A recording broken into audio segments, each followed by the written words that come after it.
अभी भी घटना हुई, वो लड़के ने खींचा, बोला फिर आया, मैं क्यों, ले तो लिए थे, अच्छा नहीं है, बोले मुझे दिखाओ। मैंने देखा, मैं बोला ठीक तो है, क्या दिक्कत है इसमें।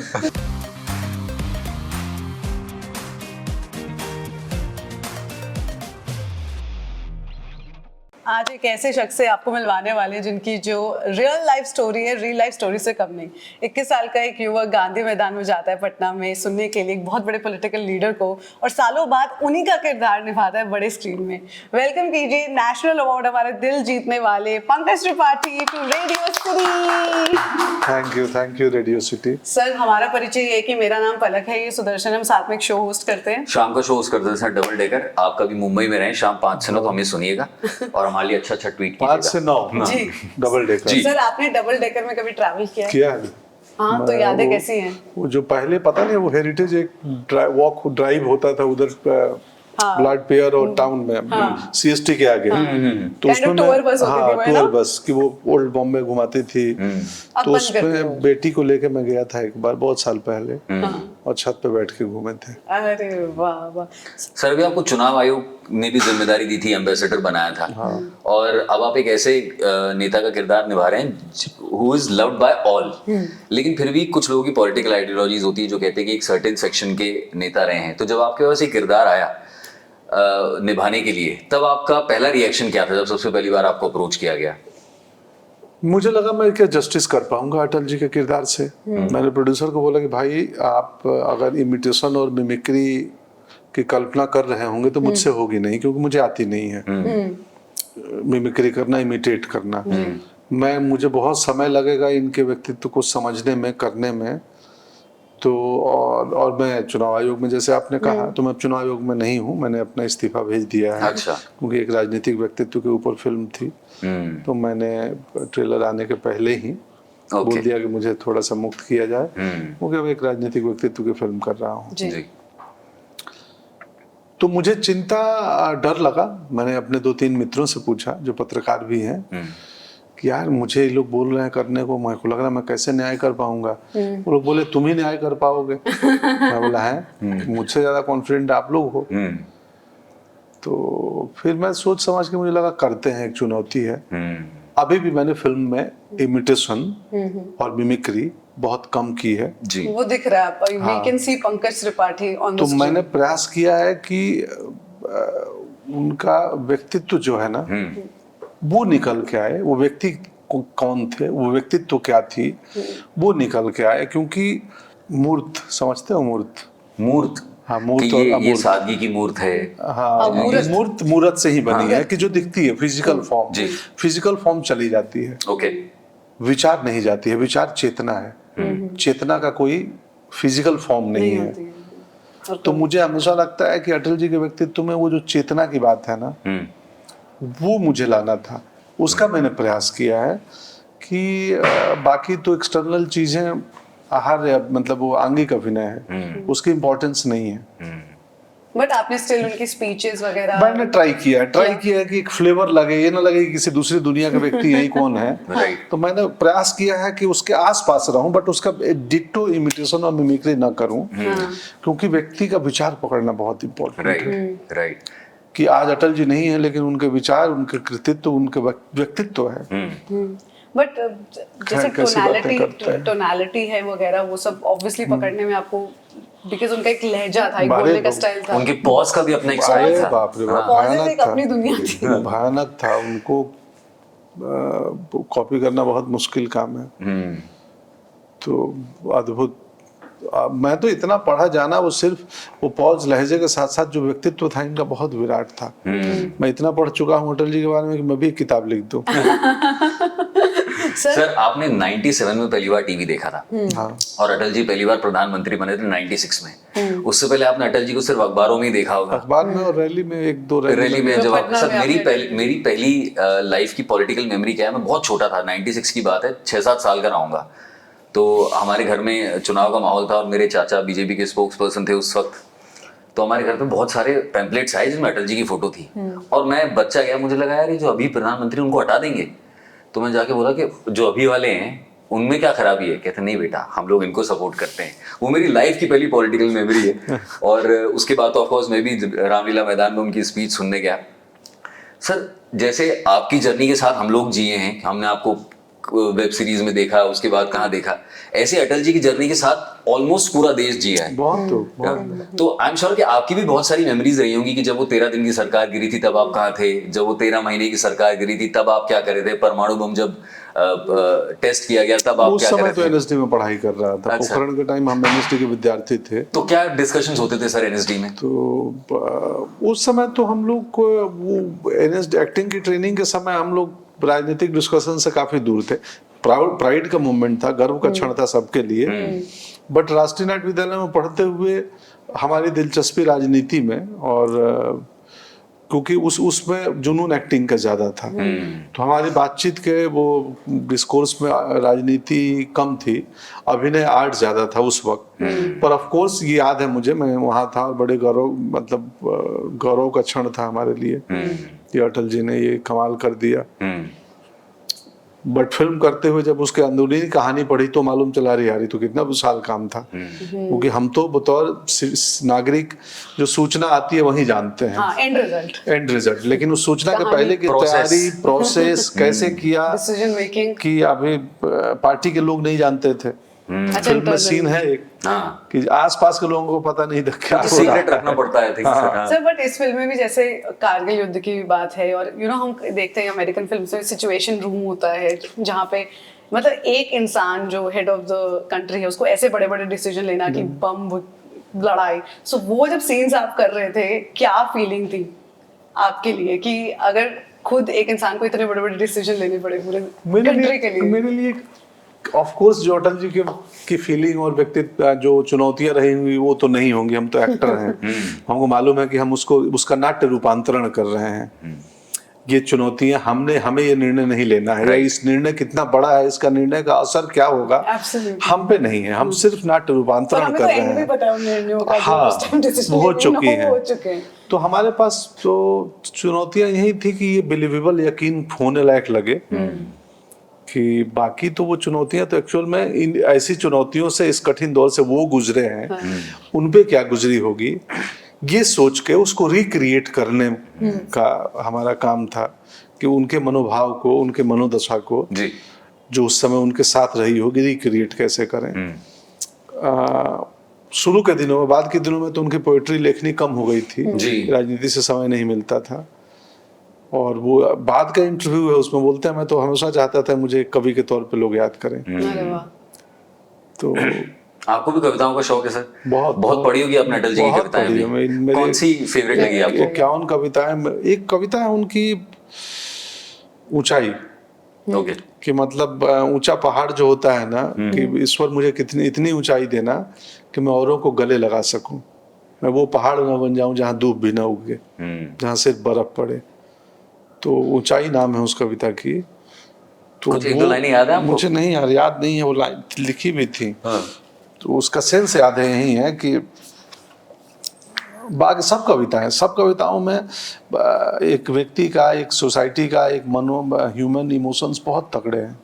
और सर उनका ओरेटरी, जो कविताएं जब वो सुनाते थे वो तो एक अलग ही समा बांध देते थे। वही इसलिए तो हम ये पीढ़ी को नहीं मालूम है, अभी पीढ़ी को जाकर यूट्यूब पे खोजना पड़ेगा, देखना पड़ेगा, वरना वो तो अद्भुत वक्ता थे। मैं आपको बताऊं सर, रील्स जो चल रही है आजकल के जमाने में, आप मानिए उस टाइम के जो भाषण थे 96 के, वो आज रील्स में भी चलते हैं कि सत्ता का खेल चलता रहेगा, सरकारें आएंगी जाएंगी। अभी जब से जब से फिल्म का अनाउंसमेंट हुआ तब से ऐसे रील्स और अटल जी के वीडियो भी काफी ज्यादा चलने लगे, इंस्टाग्राम पे, यूट्यूब पे सर्चेबिलिटी भी ज्यादा है। हालांकि कुछ उस टाइम के ऑडियो और वीडियो इतने भी प्रॉपर अच्छे नहीं है, बट स्टिल इतनी क्यूरियोसिटी डेवलप हो गई है to know more about Atal ji. आपने भी कहा है कि ये मूवी का आप पे काफी प्रभाव रहा, मूवी खत्म होने के बाद भी क्या प्रभाव रहा आपके ऊपर ये मूवी का एज अ पर्सनल? मैं जैसा आदमी था उससे थोड़ा बेहतर आदमी हुआ हूँ ये फिल्म करके। किस फील्ड में आप बेटर हो गए? संवेदना, हाँ, एम्पैथी में, सिंपैथी में, करुणा में, इमोशंस में, अंदर से डेमोक्रेटिक हुआ हूँ, भीतर से। अटल जी के रोल से मैं समझा हूँ कि जो मुझे नापसंद करते हैं उन्हें भी मैं नापसंद नहीं करूंगा। सर आपको कौन नापसंद करता है? जैसे अटल जी को कोई भी नापसंद नहीं जैसे करता, हो आपको भी सकता है नहीं करना है, कि सर। नहीं, जैसे हो सकता है कि हमारी किसी फिल्म के रिव्यू आपने की और आपको लगी बकवास पिक्चर है, हाँ हाँ, वो हो सकता तो मैं हो सकता है कि आपको नापसंद करने लगूं कि अच्छा ये आरजे ने बोला था। है, हाँ, याद रखेंगे लेकिन मैं नहीं करूंगा। अटल जी ने ये सिखाया है मूवी में, मूवी करने के जीवन बाद में, जो मेरे आपको जीवन में, लाइफ मुझ में, में। लाइफ में, कि जो तुम्हारी आलोचना करता है उसको भी पूरी स्वतंत्रता और सम्मान दे दो कि करो आलोचना। राइट सर, अटल जी की लाइफ बहुत बड़ी रही है। कुछ चीज ऐसी आपको जो पता चली जो शायद आपको पहले पता नहीं थी, स्क्रिप्ट के अंदर पता चली कि अरे ये भी इनकी लाइफ का पार्ट था, और कुछ कोई- ऐसा था? और कोई बहुत चीजें, बहुत misconceptions, चीजें, और कोई बहुत- मिसकंसेप्शंस थे अगर बहुत चीजें। जैसे सर अब कैसे बता दूं, तो फिल्म का एक हिस्सा है। एक आध कुछ। जैसे अटल जी और अटल जी के पिताजी कृष्ण बिहारी कृष्ण। वाजपेयी जी दोनों क्लासमेट थे। हाँ, अब छोड़िए, अभी इतना ही बताऊंगा, फिल्म देखिए ये इसके टीजर लिए। है, बट आई थिंक उन्होंने शायद ये फिल्म post देखिए इसके graduation साथ लिए। में की होगी मे बी। चलो खैर फिल्म में हमको पता चल ही कोई जाएगा। मिसकंसेप्शंस जो आपने सोचा था कि अटल जी ऐसे होंगे या वैसे, या कोई ऐसी बात जो आपकी धारणा टूटी फिल्म के बाद? नहीं यार, हम तो पहले से ही, मतलब ऐसा कोई धारणा टूटी नहीं है। मैं पहले से इनको, धारणा तब टूटती है ना आप किसी व्यक्ति को ग्रेट मानते हैं और उसकी कुछ कमियां पता चल रही है। Never know your heroes. यहाँ उल्टा ही था। मैं ग्रेट मानता था और जब मैं रिसर्च में गया, पढ़ाई किया, तो मुझे पता चला कि मैं कितना कम, मतलब मैं ग्रेटनेस के किस अमाउंट तक ही जानता था। तो उससे भी विशाल थे, उससे भी बड़े व्यक्तित्व थे। सर आपने ऐसे, मतलब मुझे ऐसे ऐसे कहानियां, किससे कमाल का व्यक्तित्व है। मैं दिल्ली में जिस राजनीतिक व्यक्ति से मिलता हूँ, नॉट दिल्ली, बिहार, बॉम्बे, दूसरे भी दल का हो, सिर्फ भारतीय जनता पार्टी का नहीं, हर नेता के पास अटल जी से संबंधित 10 किस्से हैं। वाह, और बोलता है कि ये तुम्हारी फिल्म में है कि नहीं। इतने अप्रोचेबल थे अटल जी। हर ब्यूरोक्रेट्स के पास, जो इनके वक्त में थे ब्यूरोक्रेट्स में, टॉप में आईएएस सेक्रेटरी लेवल के, जब मैं उनसे मिलता हूँ, बोलते हैं अटल जी मैं जब यहाँ का कलेक्टर था तो वहां आए थे और उनसे संबंधित 5 किस्से। ये बोले मुझे फलाना ढाबे से ना, अहमदनगर रोड पे एक ढाबा है ईरानी का, वहां से भोजन मंगवाइए। अब भाई पीएम आए हैं और इस ढाबा से भोजन मंगवा रहे हैं। अब मैं वहां का जिम्मेदार अधिकारी हूँ, सबसे बड़ा अधिकारी। एक किस्सा मैं सुना, बोला मैंने एसडीएम को और लोगों को दौड़ाया कि जाओ पहले ढाबे को पे छापा मारो, क्लीन करवाओ, उनके सारे बर्तन खाना चेक करो और रात के लिए बनवाओ, क्योंकि पीएम को देना है भोजन। राइट। तो जिस व्यक्ति से मिला मैं ना, हर व्यक्ति के पास एक किस्सा है। आई एम श्योर फिल्म देखने के बाद आप भी सुनेंगे, मैं भी सुनूंगा, कि इन्होंने वो तो दिखाया ही नहीं। कितना कुछ दिखाएंगे। इतना विशाल जीवन है, उसको 2 घंटे के सिनेमा में कैद करना मुश्किल है। सर फिर कोई एक और किस्सा बताओ ना अटल जी के, जो किसी एसडीएम ने सुनाया, जो फिल्म में ना हो, किसी आईएएस ने सुनाया, किसी मंत्री ने सुनाया। अच्छा ऐसा। फिर सबसे इंटरेस्टिंग जो लगा आपको, सबसे चटकदार, जो फिल्म में नहीं है। हाँ ऑब्वियसली। एक तो मुझे लोगों के किस्सों से एक चीज समझ आई कि अटल जी खाने के बेहद शौकीन थे, और वो हिंदुस्तान के हर इलाके में ना बढ़िया ढाबे वाले को, बढ़िया रेस्तरां वाले को, खाने वाले को जानते थे। जानते थे। हाँ, वो जहाँ पहुंचते थे तो बोलते थे, यार मुझे भागलपुर का किस्सा बता रहे थे अश्विनी चौबे जी, कि कोई मुछ वाला व्यक्ति था जिसका मुच्छड़ नाम से ही कोई दुकान थी। लस्सी, शायद मुच्छड़ लस्सी। हाँ ना, लस्सी नहीं थी, भागलपुर की बात है। वो पॉपुलर, नेशनल वाइड पॉपुलर व्यक्ति नहीं थे। ओके। और वो सोशल मीडिया के दौर नहीं था कि लोग जान जाते हैं, फेमस कर दें। ये बात 20-25 साल पहले की है। अच्छा। वहां गए, उन्होंने बोला रही उसके यहाँ कोई एक कुछ अलग चीज बनाता है, वो दुकान है अभी तो है, बोलो लेके आइए वहां से। तब पीएम नहीं थे, तो इतनी नहीं थी कि भाई सिक्योरिटी खाना और ये हो। Atal ji was a foodie, भयानक। और दुनिया के, असल में उन्होंने बहुत पूरे भारत की बड़ी कमाल की यात्रा की थी, खूब घूमे थे, खूब लोगों से मिले थे, दुनिया भर का खाना चखा था, देखे थे। तो एक तो किस्सा ओवरऑल किस्सों से समझ आया कि खाने के फूडी थे, बेहद शौकीन। इनफैक्ट सर मैं आपको बताऊं, एक बार इसी से जुड़ा हुआ किस्सा है। एक बार किसी अखबार ने उनका इंटरव्यू लिया और उनसे पूछा कि आपको खाने में सबसे पसंदीदा क्या लगता है। उन्होंने कहा मछली चावल। अब ये चीज पब्लिश हो गई। अब बहुत सारे उनके जो सपोर्टर्स थे वो ऐसे सेक्शन से आते हैं सोसाइटी के जो वेजिटेरियन है, तो काफी आलोचना भी हुई। और उस वक्त तो पीएम हुआ करते थे, तो किसी ने कहा कि आप इस तरह का बयान दे दो कि भाई ये मिसप्रिंट हो गया है या मैंने कुछ और बोला था। उन्होंने कहा नहीं, ये मेरा स्टैंडर्ड यही रहेगा, वो पीछे नहीं हटे उससे। तो this is also one of, अरे वो विलक्षण व्यक्तित्व थे, विलक्षण व्यक्तित्व थे। और दूसरी चीज क्या आपको लगी? सब एक किस्सा मैं कहीं सुना कि उनके परिवार के ही एक सदस्य जब पीएम थे, वो फिल्म में नहीं है किस्सा, मेरे रिसर्च में पता चला, तो उनकी कोई बहन के संबंधी थे, बोले कि यार बच्चे को कुछ विकलांग हो गया है तो पेट्रोल पंप एक दिलवा दीजिए। इन्होंने बोला पेट्रोलियम मंत्री जो है वो मेरी बात नहीं मानेगा, महाराष्ट्र से आते हैं, आई थिंक राम नाईक जी थे। अच्छा, आप समझ रहे हो, प्रधानमंत्री कह रहे हैं कि पेट्रोलियम मंत्री मेरी बात न माने, तुम एक काम करो, इस बच्चे से ये व्यापार करा लो, मैं थोड़ी सी मदद कर देता हूँ। तो ये किस्सा मैंने सुना था कि यूट्यूब वीडियो में रिसर्च के दरमियान इधर उधर से। तो मैं काफी पढ़ा, कई किताबें पढ़ा उनके ऊपर। एक किस्सा है जो कोई नहीं जानता है। एक सुबह इंटरव्यू दे रहे थे, बहुत बड़े पत्रकार हैं विजय त्रिवेदी जी, वो गए थे घर पे पीएम आवास में पूरा शूट करने उनको दिन भर। तो नाश्ता कर रहे थे अटल जी और ये लोग कैमरा लगा के दूर से रिकॉर्डिंग कर रहे थे। नाश्ता करके उठ गए, हो गया। अब इतने में कैमरामैन ने आके इनको बोला कि भैया कुछ तो मेमोरी कार्ड में गड़बड़ी हो गई है, फाइल करप्ट हो गया, वो डिलीट हो गया। अब ये लोग खुसर आपस में बातें करने लगे, अब कैसे बोले दोबारा नाश्ता करिए। तो अटल जी दूर से कहीं देखे कि यहाँ कुछ खुसर लोग कुछ तो है, धीरे धीरे बात कर रहे हैं। बोले इधर आओ, क्या है, क्या हुआ? तो नहीं सर, नहीं, क्या, क्यों तुम लोग ऐसे संदिग्ध लग रहे हो उधर? बोले वो दरअसल रिकॉर्डिंग नहीं हो पाई नाश्ते वाली, आपने पूरा खाना खा लिया, रिकॉर्डिंग नहीं हुई है। तो अब क्या हो सकता है? बोला कुछ नहीं हो सकता है, या तो कल शूट करें नाश्ते पे, या आप दोबारा नाश्ता करें। तो उन्होंने बोला दोबारा खा लूंगा, फिर से मंगाओ पराठा और पपीता थोड़ा मंगाओ, मैं फिर खा लेता हूँ, चलो इसी बहाने 2 बार खा लूंगा। और अटल जी ने पपीता मंगाया और दोबारा खाया, सिर्फ उस कैमरेमैन के लिए। क्या बात है। और उस वक्त पीएम थे।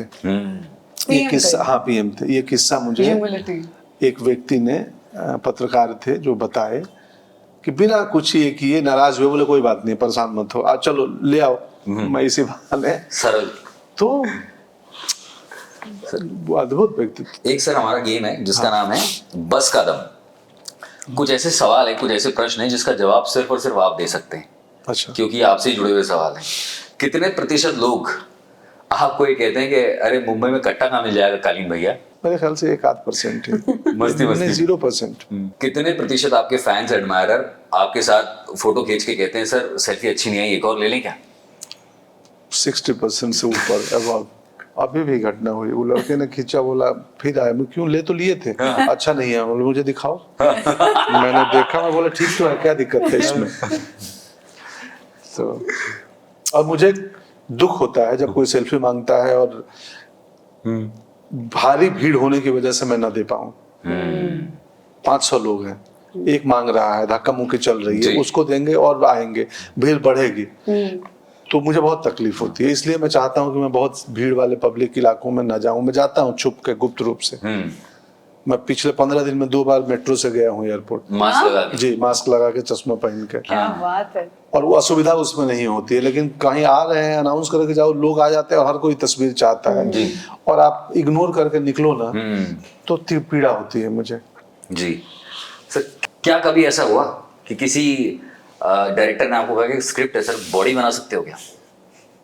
बॉडी की डिमांड तो आज तक किसी डायरेक्टर ने नहीं ना, किसी ने नहीं बोला कि इस रोल में आपको बॉडी बनाना पड़ेगा। कभी सर आपको ऐसा लगा कि ऐसे ये हीरो को देख के 8 पैक है तो एक बार ट्राई करनी चाहिए लाइफ में, या आपका मन ही नहीं है? नहीं, ट्राई बिल्कुल माना है, ट्राई करना चाहिए। सेहत किसको अच्छा नहीं लगता, फिटनेस और बॉडी अच्छी हो। रोल भी कोई नहीं मिला, और मुझे लगता है कि यार बिना 6 पैक 8 पैक के काम चल ही रहा है। तो मेन काम तो बिजनेस चलाने का है ना बाबा, दुकान तो बढ़िया। हाँ, जब सारा काम एक्सप्रेशन से हो रहा है तो बिस्किट क्यों दिखाने? जब आप गधा ही रेस जीत रहा है तो घोड़ा पालने की क्या जरूरत है? नहीं, एक्टिंग एक ऐसा जॉब है जिसमें बॉडी बिल्डिंग से ज्यादा थॉट बिल्डिंग की जरूरत पड़ती है। जी, बॉडी बिल्डिंग अच्छी चीज है, होनी चाहिए, उससे बिल्कुल इनकार नहीं कर रहे हैं, बट उसके साथ साथ थॉट बिल्डिंग भी होना चाहिए। नेता और अभिनेता दोनों में ये चीज काम आती है, थॉट बिल्डिंग। जी जी जी जी। वाजपेयी जी के बारे में क्विज है, तो बस आपसे पूछेंगे। सुदर्शन, तुम भी पार्टिसिपेट करो इसमें। ठीक है सर। तो मैं भी सर अपने आप को सर अटल जी का बहुत बड़ा एडमायरर मानता हूँ। हाँ, तो मैं भी उनकी रैली देखने गया था, मैं बहुत छोटा था और मुझे उनके भाषण के शुरुआती वर्ड्स आज भी याद हैं। तो अटल जी सबसे लास्ट में भाषण देते थे, क्योंकि अगर वो भाषण देते हाँ, सब तो चले फिर रैली चली जाए। तो अटल जी खड़े हुए स्टेज पे और जनता ने पहले ही क्या वो कुछ बहुत कमाल बोलेंगे 3-4 मिनट की तालियों की गड़गड़ाहट रखी। फिर अटल जी शांत, फिर सब शांत हुए तो अटल जी ने बोला मजा नहीं आया, तालियां ऐसी बजाइए कि पाकिस्तान की सरहदें गूंज उठे। 7-8 मिनट का स्टैंडिंग ओवेशन और फिर उनका भाषण चालू। मुझे आज भी गूज़बम्स आते हैं वो याद करके। सच अ गुड ओरेटर। आपकी फर्स्ट मेमोरी रैली की होगी रैली अटल की जी है, की? रैली की है। कहाँ कितनी दूर खड़े थे पटना आप? बहुत दूर, 300-400 मीटर दूर था मैं। स्टेट्समैन डे या good governance day? Good governance governance. Yes. Vajpayee ji कितनी बार प्राइम मिनिस्टर ऑफ इंडिया बने? एक बार। यस। 13 डे के जो उनका जो पीएमशिप था उसकी डेट याद है आपको? जुलाई का 96 महीना था। 96 जुलाई महीना। जुलाई शायद। 16 मई टू 1 जून 1996। जो उनके पिताजी थे उनका प्रोफेशन क्या था? शिक्षक थे कृष्ण टीचर, बिहारी हाँ। वाजपेयी जी। जब उनको भारत रत्न मिला था कौन से ईयर में मिला था? 15 14-15 में, हाँ, है ना? 15, राइट। 15 में। वाजपेयी जी ने जिन्हें राष्ट्रपति अडॉप्ट जी किया, घर गए थे क्योंकि तब उनका उनको घर स्वास्थ्य जाके ठीक नहीं दिया रहता गया था था। जी। ये भी होगा आई एम श्योर फिल्म में ये वाला पार्ट। नहीं, फिल्म इसके पहले खत्म हो जाती है। वाजपेयी जी ने जिनको अडॉप्ट किया था उनका नाम? नमिता नमिता। नमिता हाँ। भट्टाचार्य। कितनी बार लोकसभा में इलेक्ट हुए थे वाजपेयी जी? मेरे ख्याल से 7 बार और 2 बार राज्यसभा में, 9 बार रहे हैं। 10 बार आई थिंक। हाँ, इस bar is the correct 10 bar. Answer. 10 बार लोकसभा लोकसभा जी। और राज्यसभा 2। 12 बार। बाप रे। सर बट ऐसे एक बात मैं ऐसी नोटिस करती हूँ जैसे आप लोगों को प्रमोशन करना रहता है पिक्चर के लिए व्हाटएवर, और ये भी बार बार बोलना होता है, नेता लोगों को भी तो कितना प्रचार और कितनी जगह जा जाके धूप गर्मी बारिश सब जगह जी कितना जी जी जी, नेता तो बिल्कुल काम ही बिल्कुल। ग्राउंड पे है। काम ही ग्राउंड पे है। और जो हम कैमरे के सामने परफॉर्म करते हैं ना, तो कहीं ना कहीं मुझे लगता है वो पॉलिटिकल रैलियां वो ग्राउंड पे परफॉर्मेंस ही है। काइंड ऑफ नहीं, क्योंकि वो उसमें वो बाय बांध के रखना है ना। डिफॉल्ट सोशल वर्क और समाज का ताना बाना जुड़ा हुआ है। वरना आप अपनी नैरेटिव को, अपनी विचारधारा से प्रभावित करना, मतलब वो परफॉर्म ही कर रहे हैं ना कि हम चाहते हैं ना कि मेरे किरदार से आप कन्विंस हो जाए कि हाँ यार ये आदमी सही है, ये सही ऐसा कर सकता है। तो बड़ा मुश्किल है, वो थिन लाइन है। गंगोत्री ग्लेशियर में अटल जी के ऊपर कितनी पीक्स जो है नेम की गई है? ये नहीं मुझे मुझे भी नहीं पता। 4। अच्छा ये तो इजी है। उन्होंने अपनी जो मास्टर्स है आर्ट्स एंड पॉलिटिकल साइंस कौन से कॉलेज से की है? Victoria college, DAV college, DAV Kanpur. Kanpur. हाँ जी। हाँ, थोड़े नहीं, डीएवी कानपुर में ड्रॉप कर दिया था उन्होंने। ड्रॉप कर दिया पूरा नहीं किया। मुझे ऐसा याद है सर डीएवी कानपुर में उन्होंने डीएवी कानपुर में गए थे PG किया था, हाँ। वकालत करने अच्छा। गए थे और वकालत बीच में छोड़ दी। ओके।